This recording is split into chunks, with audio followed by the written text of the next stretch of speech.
తప్పలేదు అని చెప్పాడు. అందులో తప్పే ఉంది. Right sir. ఇక జాతీయ రాజకీయాల్లో తెలుగు వాళ్ళ పాత్ర తగ్గిపోతోంది. ఇది రేవంత్ రెడ్డి కాస్త ఆవేదనతో, సీఎం రేవంత్ రెడ్డి కాస్త ఆవేదనతో చేసిన ఒక కామెంట్. పివి లాంటి వాళ్ళు అప్పట్లో జాతీయ రాజకీయాల్లో చక్రం తిప్పారు, ప్రధానిగా కూడా అయిన పరిస్థితి. ఎందుకు తెలుగు వాళ్ళు జాతీయ రాజకీయాల్లో సరైన పాత్ర పోషించలేకపోతూ ఉన్నారు అంటే సార్? తెలుగు వాళ్ళే కాదు, సౌత్ ఇండియాకే రోజు రోజు జాతీయ రాజకీయాల్లో మార్జినలైజ్ అవుతుంది. ఇంకా రేపు డీలిమిటేషన్ జరిగాక ఇంకా మార్జినలైజ్ అవుతారు. కారణం ఏంటంటే హిందీ రాష్ట్రాల్లో ఎక్కువ లోక్సభ సీట్లు ఉండడం. మీకు డీలిమిటేషన్ తర్వాత జరిగే ఒక పెద్ద ప్రమాదం ఏంటంటే south Indian share in the total number of parliaments తగ్గబోతుంది. కారణం ఏంటంటే ఇప్పుడు 1971 జనాభా లెక్కల ప్రకారం లోక్సభ సీట్లను డిసైడ్ చేశారు. ఇప్పుడు 2011 జనాభా లెక్కల ఆధారంగా డీలిమిటేషన్ జరుగుతుంది. లేదా 2021 లెక్కలు జరగలేదు, 25నో 26లో ఎప్పుడైనా జరిగితే ఆ లెక్కల ఆధారంగా డీలిమిటేషన్ జరుగుతుంది, తాజా జనాభా లెక్కలు. ఈలోగా జనాభాను నియంత్రించిన సౌత్ ఇండియన్ స్టేట్స్ కోమో పార్లమెంట్లో సభ్యుల సంఖ్యలో వాటా తగ్గిపోతుంది. జనాభా నియంత్రించకుండా అడ్డగోలుగా పెంచి, పేదరికాన్ని పెంచి, మిస్గవర్నెన్స్ పాలన సరిగా చేయక, ఆర్థికంగా దెబ్బతిని, మతమౌఢ్యంలో మునిగి ఉన్నటువంటి హిందీ రాష్ట్రాలకేమో సభ్యత్వం పెరుగుతుంది. సో అందువల్ల డెవలప్మెంట్ చేసి ఆ మోడర్న్గా ఆలోచించి ఆధునిక అభివృద్ధిలో పయనం చేసిన రాష్ట్రాలకేమో అన్యాయం జరుగుతుంది. ఇంకా వెనుకబాటుతనంతో ఉన్నటువంటి రాష్ట్రాలేమో వాళ్ళ షేర్ పెరుగుతుంది. ఇది దేశానికి క్షేమమా? అంటే దేశంలో బాగా పర్ఫామ్ చేసిన వాళ్ళకేమో దేశ రాజకీయాల్లో వాటా తగ్గుతుంది, సరిగా పర్ఫామ్ చేయని వాళ్ళకేమో దేశ రాజకీయాల్లో వాటా పెరుగుతుంది. ఇదే కదా ఇప్పుడు రాబోయే సమస్య, ఇప్పుడు డీలిమిటేషన్ సమస్య. అందువల్ల ఖచ్చితంగా నార్త్ ఇండియన్ డామినేషన్ ఇండియన్ పాలిటిక్స్లో ఉంది. హిందీ భాష మాట్లాడే వారి డామినేషన్ ఉంది. కారణం అది స్ట్రక్చరల్. ఇప్పుడు ఉదాహరణకు అరౌండ్ 130 సీట్స్ సౌత్ ఇండియాలో ఉన్నాయి. కేరళలో 20, తమిళనాడులో 39, ఆంధ్రప్రదేశ్ తెలంగాణలో కలిసి 42, 28 కర్ణాటక, అంటే 129 సీట్లు ఉన్నాయి. ఈ ఆంధ్రప్రదేశ్, తమిళనాడు, కర్ణాటక, తెలంగాణ, కేరళ కలిపితే మీకు ఒక్క ఉత్తరప్రదేశ్లో 80 సీట్లు ఉన్నాయి, బీహార్లో 40 సీట్లు ఉన్నాయి.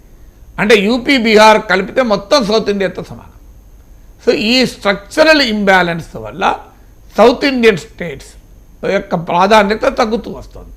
అందులో రాష్ట్ర విభజన తర్వాత 25 ఆంధ్రప్రదేశ్కు, 17 తెలంగాణకు రావడంతో మరింతగా మన ప్రాబల్యం తగ్గుతుంది. 42 ఎంపీలు మన చేతిలో ఉన్నప్పుడు ఒక రకంగా ఉంటుంది, 25, 17గా విడిపోయినప్పుడు ఇంకో రకంగా ఉంటుంది.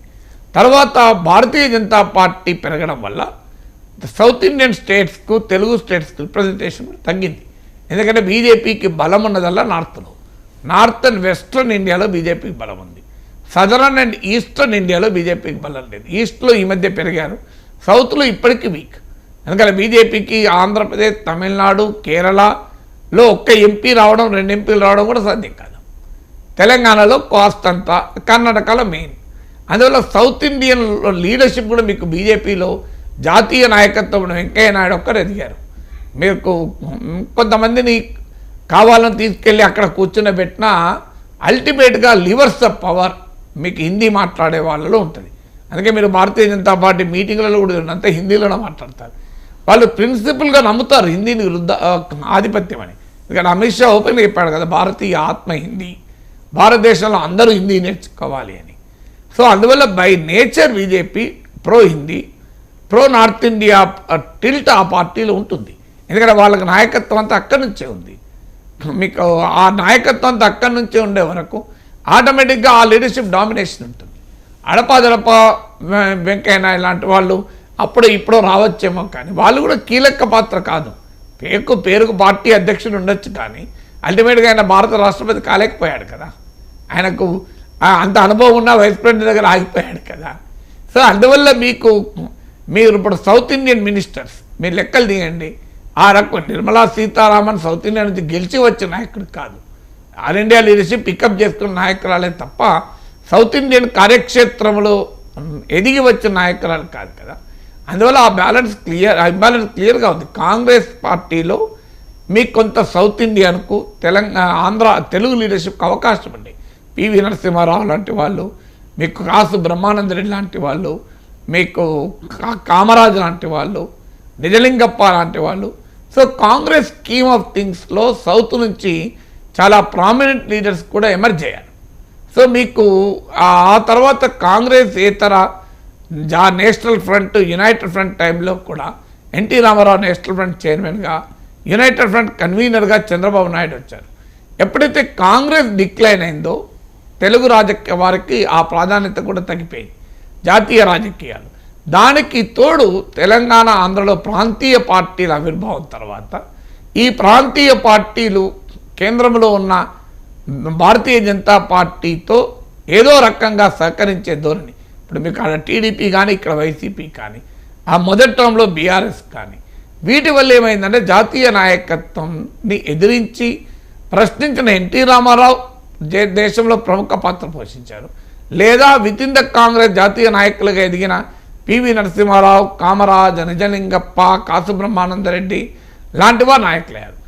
కానీ ప్రాంతీయ పార్టీలు ఎప్పుడైతే కేంద్రంలో అధికారంలో ఉన్న బీజేపీతో కలిసిమెలిసి వ్యవహరించాలనే వైఖరి తీసుకొని పొత్తులు ఉన్నా లేకపోయినా సహకరించే ధోరణి ఉన్నారో ఆ అసెట్ చేసుకునే వాళ్ళు లేకుండా పోయారు. అందువల్ల డెఫినెట్గా తెలుగు వారికి, దక్షిణ భారతదేశం వారికి జాతీయ రాజకీయాల్లో రావాల్సిన గుర్తింపు రావడం లేదన్నది ఫ్యాక్ట్ కదా. Right sir. రాజకీయ పార్టీల